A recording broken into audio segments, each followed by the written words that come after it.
人類的進化。在大約500萬年以前，原始的人類開始出現。南方古猿是由猿分化出來的最原始的人科代表，代表了由猿到人演化過程的過渡階段。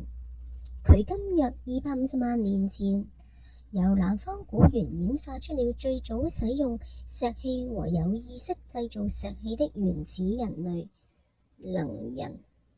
他們代表了人類演化歷史中的早期猿人階段。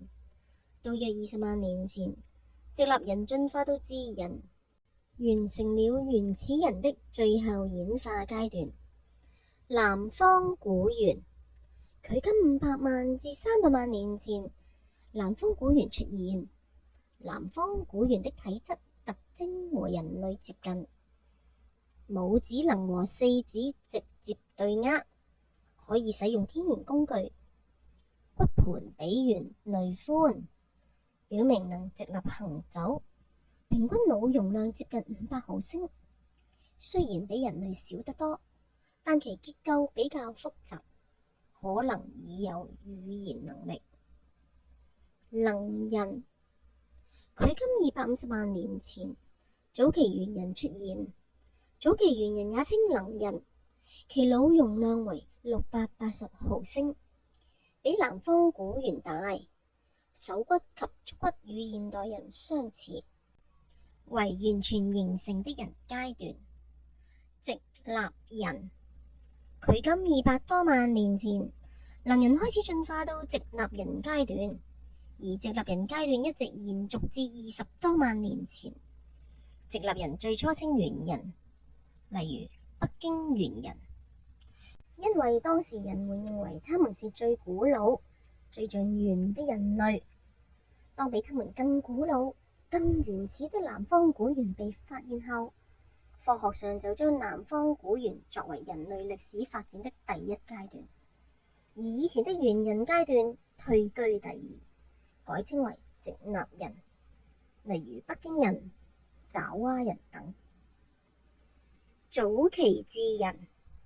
人類進化的最近一個階段是包括現代人在內的智人階段，可分為早期智人和晚期智人。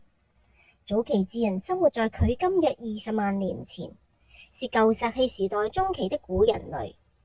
最早發現的早期智人化石是1856年在德國發現的尼安德特人。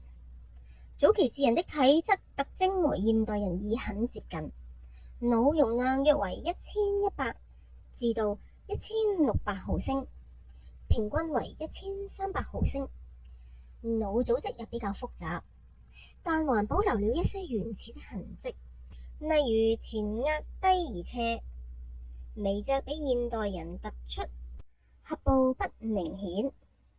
早期智人的化石分布很廣，歐洲、北非、中國等許多地方都有發現。晚期智人。晚期智人又稱新人，最早於1868年在法國的克羅馬龍洞窟裡面發現。晚期智人在解剖結構上屬於現代人，大約是在距今5萬至4萬年前開始出現嘅。晚期智人嘅體質同埋現代人類已大體相同，過去遺留的眉脊突出、下頜不明顯等原始特徵自此已經消失。